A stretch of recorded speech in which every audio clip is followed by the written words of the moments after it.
There are two things that are going to be critically important for us to nail down on our road to the promised land. Week 1, we talked about the fear of the Lord being the beginning of wisdom and how that is so important.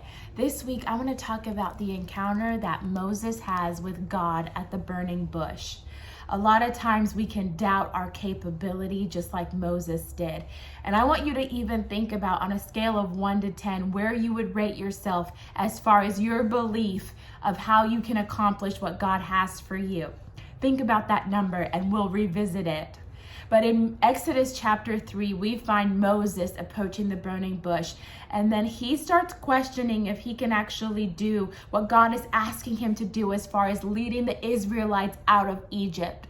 I wonder if Moses would have taken a moment to ponder his life up until this point. He would notice that his nature and character have led him to this point where God can ask him to be the one to lead his people out of Egypt. We know that Moses was the one who rescued his fellow Hebrew from the Egyptian. And then later on, he rescues Jethro's daughters at the well when shepherds come to chase them away. His name means to draw out of, literally. And so as Moses is approaching the burning bush and God says, Moses, Moses, it's as if God is saying, you who draw out of, you who draw out of. I want to use you to be the one to lead my people out of Egypt.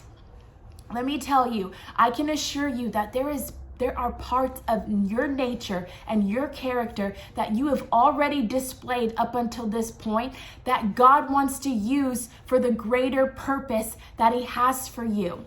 Even in your name, do you know the meaning of your name? If you do, I encourage you to use that as a reminder of how God, when people speak your name, that they are prophesying over you the nature and identity that you have. If you don't know the meaning of your name, I encourage you to look it up.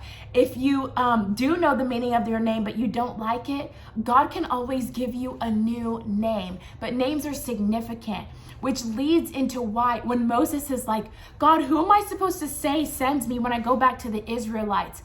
God says, say that I am, which leads to point number 2, knowing who our identity is. When we know that our identity is in the I am, the one who was and is to come, then we don't question the obstacles and the hurdles that come up along the way of journeying to the promised land, because the I am, Yahweh, is the one who goes with us. He is the God who is outside of time, which is what I believe he wanted Moses to communicate to the Israelites. I am the I am that is not limited to time and space, but I have seen the end from the beginning, and I know how to get you from here to here if you'll trust me and allow me to lead you. And so I want you to think about whatever number it is that you had in your mind of what you believe you're capable for. Know that when God calls you to something and he tells you that he's going to be with you, whatever number you saw in your head from 1 to 10, know that it's even beyond that, because our God is outside of time. He is a supernatural God, and he will allow us and be with us to accomplish every single thing that he's promised you. So I hope that encourages you today. Whether you're in a season of questioning and doubting, know that Yahweh, the God who was and is to come, is the one leading you and guiding you on this road to the promised land. All right, I'll talk to you guys soon.